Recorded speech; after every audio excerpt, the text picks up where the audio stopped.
Sentar, querido diácono Willi, queridos irmãos e irmãs, presentes aqui na nossa igreja, bem como aqueles que nos acompanham pelo nosso canal no YouTube. Veja, antes de eu entrar mais especificamente no tema da família e dos pais, eu queria trazer um outro tema que é muito importante e que está, de certo modo, relacionado à nossa família. Veja, se você prestou atenção na primeira leitura, diz que Elias, um grande profeta do Antigo Testamento, um grande homem de Deus, um homem cheio do Espírito Santo, um homem usado por Deus tremendamente, ele sobe ao monte para ter um encontro com Deus. Ele fica numa gruta e lá então ele fica esperando esta oportunidade de ter um encontro com Deus. E diz que enquanto ele estava naquela gruta, aconteceram alguns fenômenos. O primeiro fenômeno foi um vento muito forte, e diz a palavra que ali Deus não estava.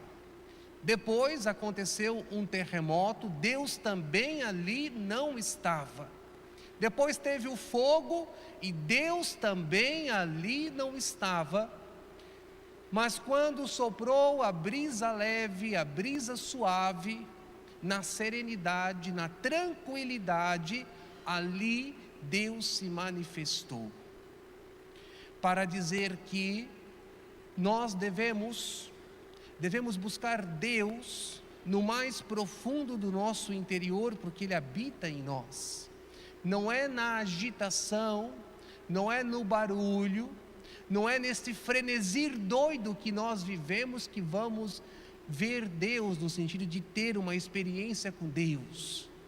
Nós precisamos fazer um caminho de ir para dentro e de escutar Deus. E veja, diz que no Evangelho Jesus, depois de realizar a multiplicação dos pães, depois de despedir as multidões e mandar os discípulos irem adiante, Jesus também sobe ao monte para estar a sós com o Pai. E aqui veja, na Bíblia nós sabemos disso, mas só para nós recordarmos, sempre quando se tem a palavra monte ou montanha, essas palavrinhas monte e montanha, elas significam um lugar privilegiado de encontro com Deus. Moisés sobe o monte Sinai e recebe as tábuas da lei, tem um encontro com Deus. Os discípulos sobem o monte Tabor com Jesus e lá eles experienciam a transfiguração. Então veja, o monte, a montanha, biblicamente sempre é este lugar privilegiado de encontro com Deus. Com isso não quer dizer que nós temos que achar um monte, subir uma montanha para ter um encontro com Deus. Nós podemos achar um lugar que pode se tornar este monte, essa montanha, para que nós possamos ter este encontro diário com Deus. Talvez este monte pode ser o seu quarto. Talvez este monte pode ser a sua sala, sua cozinha. Muitos fazem do seu monte o seu carro. Enquanto sai de sua casa em direção ao trabalho, ali reza o terço, ali canta os hinos, os louvores, ali fala com Deus, conversa com Deus. Quem sabe até mesmo naquele momento de pausa no seu trabalho, num lugarzinho bem especial ali, você faz o seu monte, o seu momento privilegiado de encontro com Deus. Claro que o ideal é um lugar silencioso, um lugar que realmente eu posso estar com a palavra de Deus, posso estar meditando a palavra de Deus, sem ser interrompido, achar um horário propício. Às vezes o horário do dia a dia não dá porque os filhos estão pedindo alguma coisa, o marido, a esposa talvez tenha que acordar um pouco mais cedo, ou talvez tenha que esperar todo mundo dormir. O importante é que nós achemos o nosso monte para ter um encontro com Deus. E veja como a oração ela é fundamental, porque veja, se o Filho de Deus, que é o Filho de Deus, reservava momentos a sós com o pai para ser fortalecido, para ser,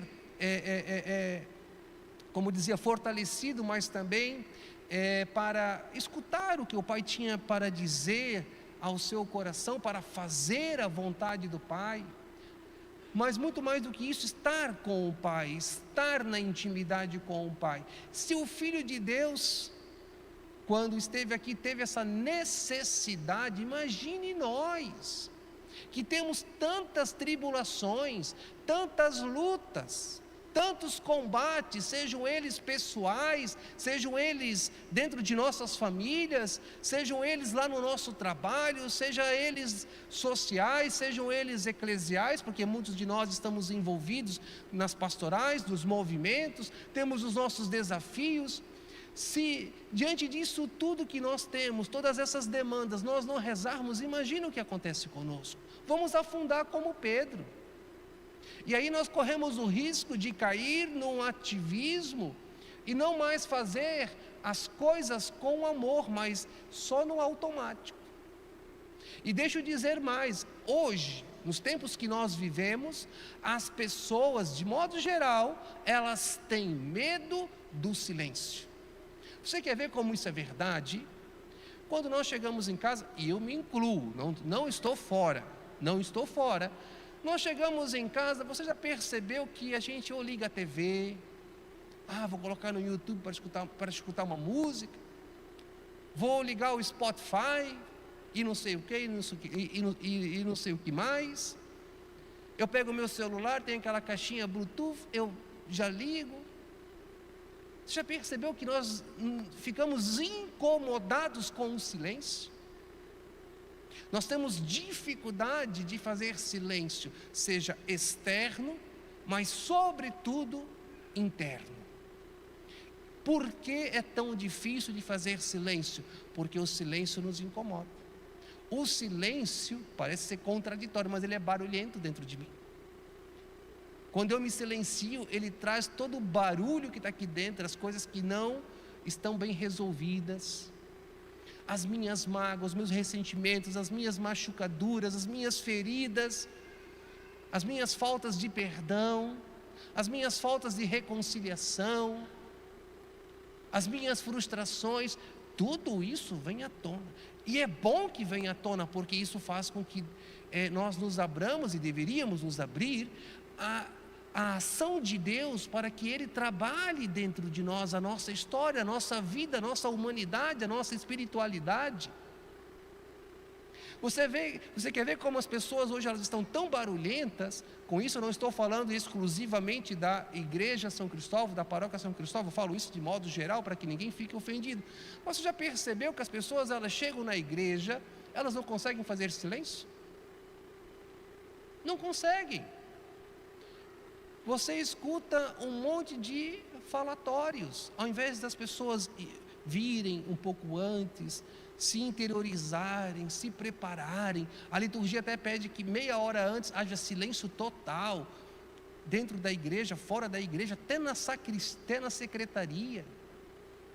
Aí você vê as pessoas trocando figurinha antes de começar a missa, fofocando, e isso e aquilo, botando a conversa em dia, quando ali não é momento para isso. Mas o silêncio me incomoda. É mais fácil eu abafar o silêncio dentro de mim. E enquanto eu não faço esse caminho de ir para dentro de mim, de me silenciar, não acontece o verdadeiro processo de realmente de cura, de restauração, de eu me equilibrar, de eu realmente ser alguém sereno, íntegro. Você está entendendo a importância? E a oração ela vai agindo dentro de nós. Deus não precisa da nossa oração, já falei isso muitas vezes, mas nós precisamos da oração, porque a graça de Deus vai agindo dentro de mim, ela vai me transformando. E quando a oração ela é sincera, ela é verdadeira, quando a pessoa reza de verdade, a oração começa a penetrar na alma dela, e aquilo que era difícil, que era 5 minutos de silêncio, ela passa para 10, depois para meia hora, 1 hora, e a pessoa começa a ter uma uma sensibilidade para com o silêncio. Ela começa no silêncio, escutar Deus na sua consciência, no seu coração, e ali começa um relacionamento profundo. Quando nós promovemos retiros nas pastorais e movimentos que a gente propõe um silêncio, é uma dificuldade. Da meia hora já começa um conversar no canto, o outro conversar no canto, escondidinho, porque o silêncio incomoda. Mas veja, se Jesus, o Filho de Deus, tinha esses momentos de recolhimento, repito, imagine nós. E veja, diz a palavra que Jesus recebeu uma unção do Espírito Santo para realizar a missão do Pai. Aí talvez alguém diga assim: mas como, padre, Jesus recebe uma unção do Espírito Santo? Se Ele é Deus, se Ele com o Pai, eles nos dão o Espírito Santo. Obviamente que Jesus, na sua natureza divina, Ele não precisa da unção do Espírito Santo. Ele dá o Espírito Santo, Ele é o batizador. Mas na sua natureza humana, Ele recebe o Espírito Santo. Se você se recorda, depois que Jesus é batizado por João Batista, que era o batismo de conversão, ele saindo da água, desce o Espírito Santo. E por que ele recebe esta unção? Por que ele tem este Pentecostes na sua natureza humana? Porque ele era humano como nós, exceto no pecado. Então ele recebe essa unção, e quando ele recebe essa unção, ele começa a realizar a missão do Pai. Pode ver lá, Lucas 3, está lá. Então, Jesus recebe a graça da unção do Espírito Santo. Nós também precisamos pedir sempre. Jesus reza, vamos ver Jesus constantemente rezando, porque ele sabia da necessidade de se alimentar do Pai. Nós também. E uma família que não se alimenta na oração sucumbe. Uma família que não se alimenta de oração e não coloca Deus no centro da sua vida, afunda. E aí eu quero chegar em Pedro que era pai de família, Pedro que tinha uma filha, segundo os relatos. Diz que Jesus então ele vai para o monte, fica a sós, manda os discípulos irem adiante, e uma certa hora da noite, 3 horas da manhã, Jesus começa a caminhar sobre as águas, e aqui tem um significado muito interessante. Caminhar sobre o mar era visto biblicamente, mas claro, biblicamente o que eu vou explicar, era visto pelo povo da época, o mar como símbolo do mal, porque era uma realidade desconhecida, obscura. Eles achavam que do mar vinham animais marinhos perversos, ferozes. Então eles tinham todo um desconhecimento. Então o mar era entendido como uma imagem do mal, não é? E aí quando Jesus caminha sobre o mar, não estou dizendo que Jesus não caminhou sobre o mar, só quero trazer aqui o sentido teológico. Quando Jesus caminha sobre o mar, significa que ele pisa sobre o mal. E por que ele tem autoridade para pisar sobre o mal? Por que ele tem autoridade para caminhar sobre o mar, sobre as águas? Porque ele é Deus. Segundo a Bíblia, só Deus pode caminhar sobre as águas, só Deus pode pisar sobre o mal. Veja, aqui tem um grande ensinamento. Deus pode pisar sobre qualquer mal que nós possamos estar enfrentando. Jesus pisa sobre o mal, porque Ele é o Kyrios, Ele é o Senhor, Ele é o Salvador, Ele é o caminho, a verdade e a vida. E quando os discípulos avistam Jesus, ficam amedrontados e dizem: é um fantasma. O que Jesus diz? Coragem, sou eu, não tenhais medo. Veja, qual é o nome de Deus revelado por Deus a Moisés no Antigo Testamento? Eu sou aquele que sou. Jesus diz: eu sou, coragem, não tenhais medo. Jesus se revela a Deus ali caminhando sobre a água, pisando sobre o mal. E o mar aqui também representa o mundo que é revolto ao Evangelho, revolta a proposta de Jesus, diz que a barca estava navegando e as ondas batiam, o vento era contrário, para dizer, enquanto a igreja está neste mundo, ela vai ser perseguida, ela vai ser defamada, ela vai levar muitas pancadas por causa do valor que ela anuncia, que é o valor do Evangelho. Então, veja, preste atenção, eu e você também somos a igreja. Nosso barquinho também balança, não balança? Nosso barquinho muitas vezes não fica levando, não fica agitado, não fica sendo assolado pelas ondas e pelos ventos contrários. Às vezes um filho que está doente, às vezes uma briga, um desentendimento, um viciozinho, uma coisa ou outra, um problema no trabalho, as contas. Isso não agita o nosso barco? Agita, nós que somos esta igreja de Cristo. Por isso que eu acho tremendo ver aqui Pedro, que é pai de família, quando ele escuta o que Jesus fala, ele diz, Senhor, se é o Senhor, então deixa que eu vá até o Senhor. E o Senhor disse para ele o quê? Venha, como diz o nordestino, venha. Ele foi. Só que quando ele sentiu o vento, ele tremeu nas bases e começou a afundar.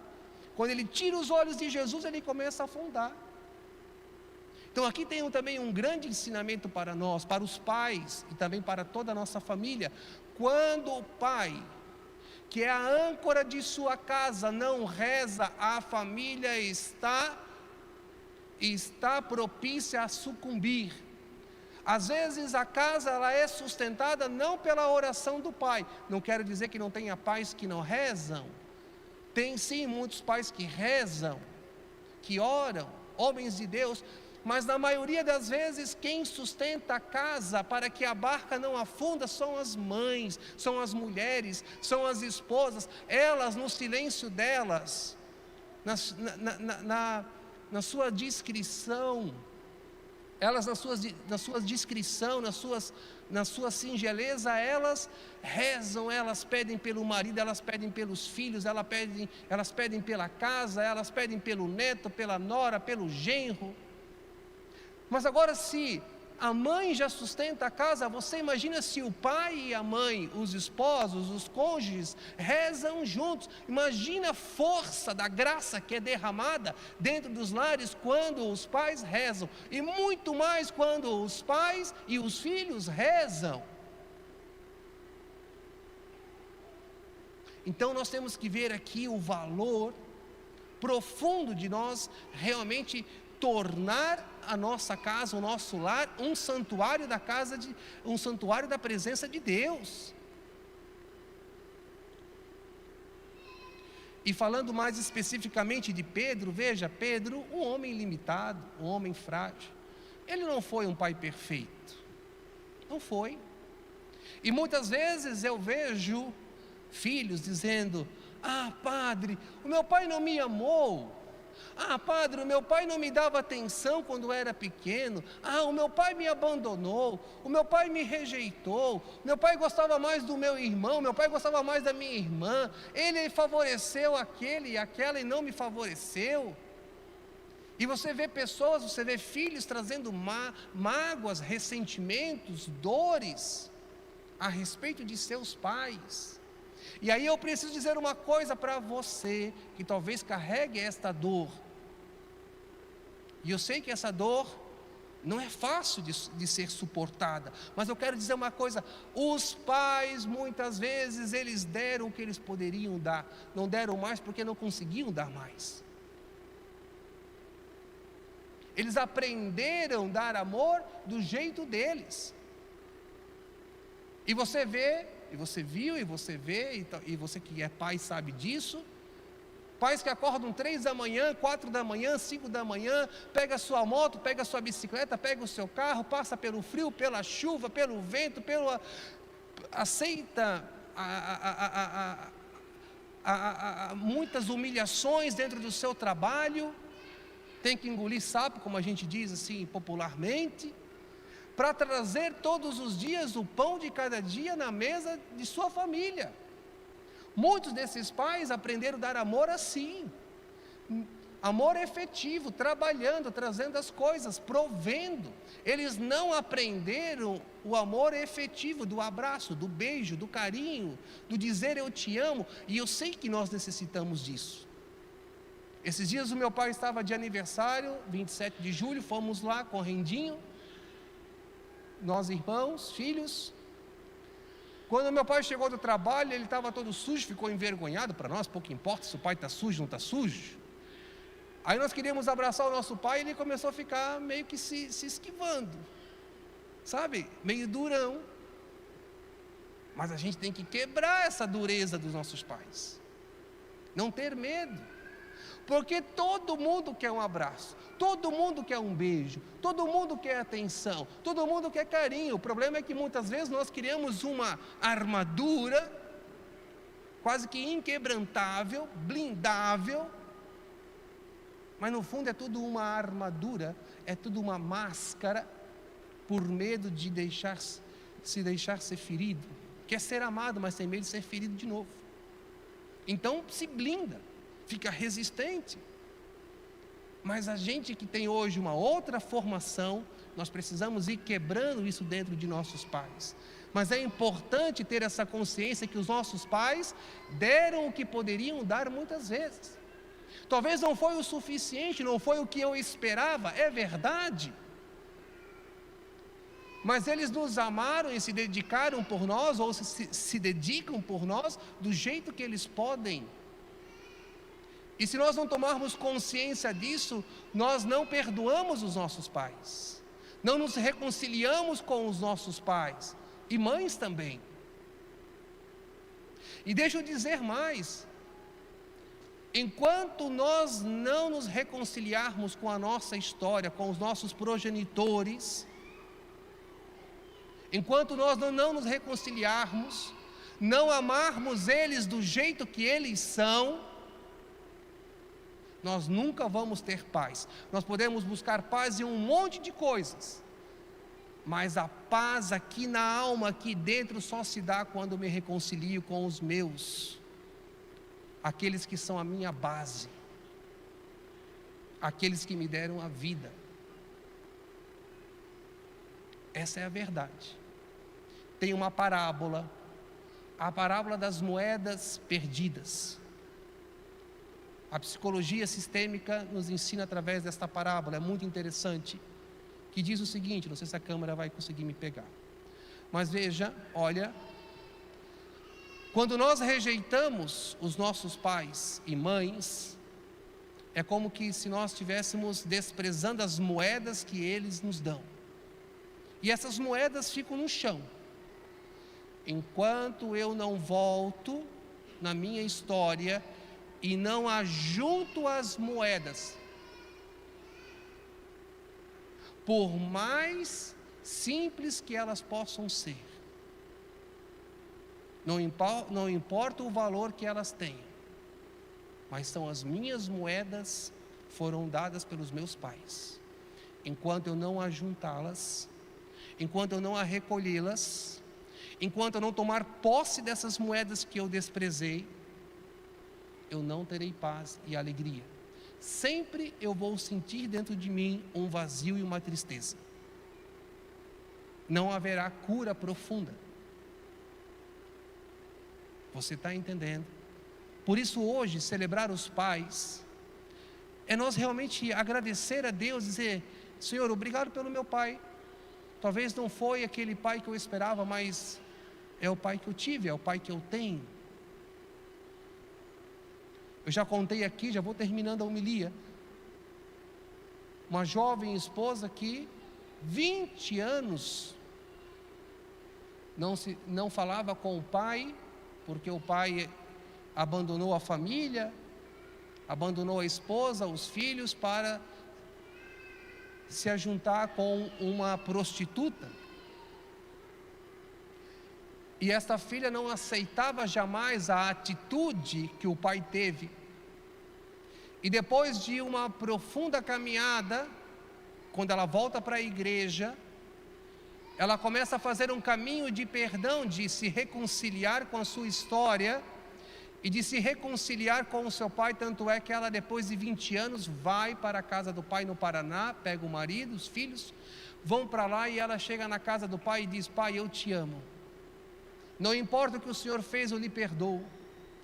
E é bonito ver o relato dela, porque ela diz: olha, padre, depois que eu dei esse perdão, que eu ajuntei as moedas, ela não disse isso, mas eu estou parafraseando ela, ela dizia isso com outras palavras: quando eu ajuntei essas moedas que eu deixei, que eu rejeitei, o que aconteceu? A minha ansiedade foi embora, a minha depressão foi embora, a minha dificuldade de dormir foi embora, a minha saúde se estabilizou, a minha paz voltou. Por quê?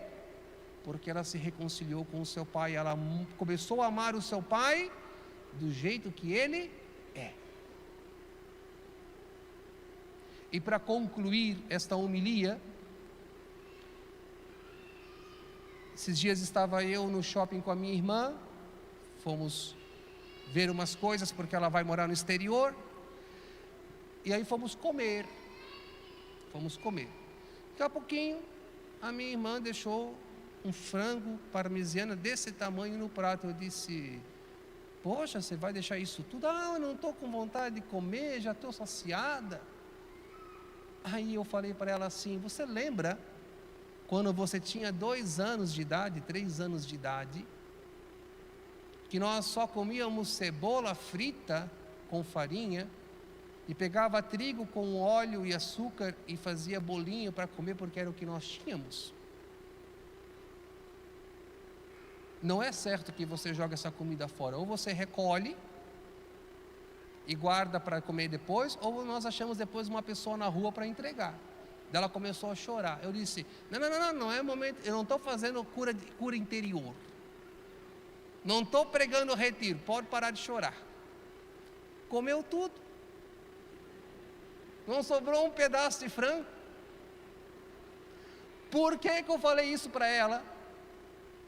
Para ela lembrar de onde que ela veio, o que nós passamos. Às vezes nós esquecemos do pai, da mãe, do sofrimento que vivemos, e não valorizamos o pai e a mãe que temos hoje, ou as coisas que temos. Hoje os filhos são muito mimados, tem de tudo, do bom e do melhor videogame, PlayStation 5, Xbox Series X, tem de tudo, tem Barbie, tem Frozen, tem de tudo, tem Nintendo Switch com tela OLED, tudo de bom e do melhor, e ainda não agradece pelo pai que tem.